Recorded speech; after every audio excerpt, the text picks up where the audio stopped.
If you're not willing to go in there and face yourself, you're not gonna find anything. You're gonna live right here on surface, man, right here on surface. So if there is an ending to this world and there is somewhere to go and there's a judgment, you're gonna get there and you might see a chart.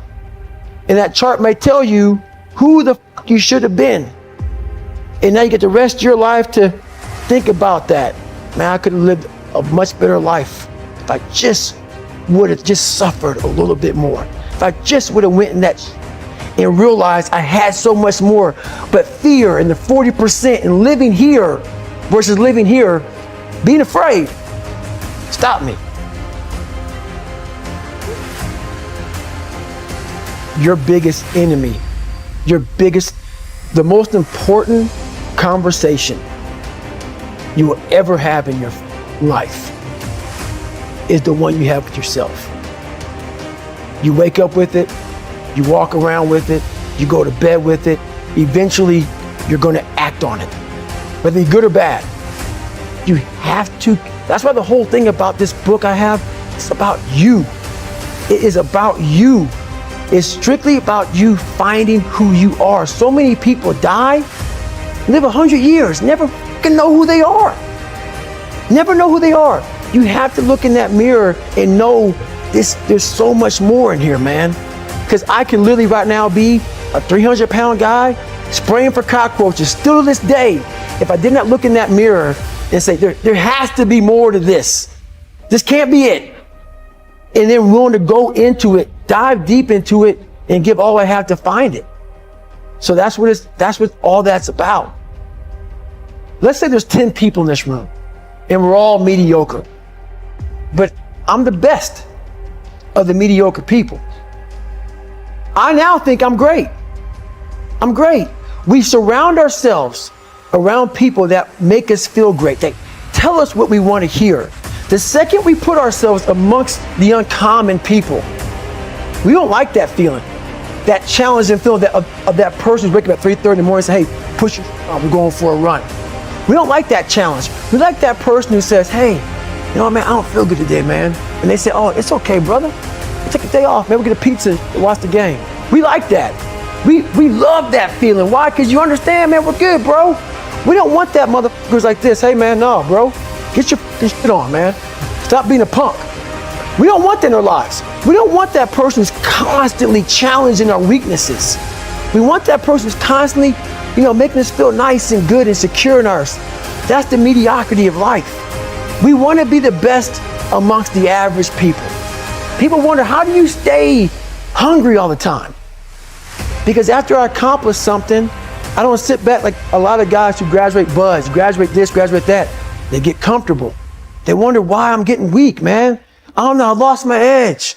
What's going on? Because once you hit the top of the fucking mountain, guess what happened? I'm good. I'm good. So you wonder why you're falling down now. Because once you reach the top of the mountain, you got to build another one. That's mediocrity.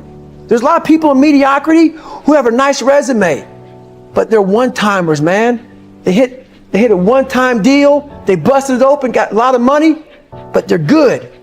You're mediocre now, man. What are you fucking doing today, tomorrow, the next fucking day? That's why I'm listening to theorists. I don't listen to all that bullshit. I listen to a mother who's like this, man. What's wrong, man? I'm fucking tired, dude. Why are you tired? Because tomorrow, I gotta do the fucking shit again, man. Whatever it is that made me fucking nauseous and sick to my stomach, it made me hurt. There's no ending. And that's the person I listen to. That's the person who's gained knowledge. You gain knowledge through suffering.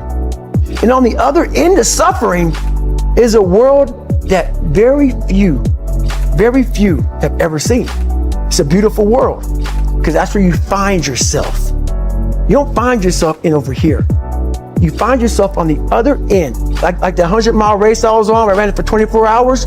I found myself on the other end of that race.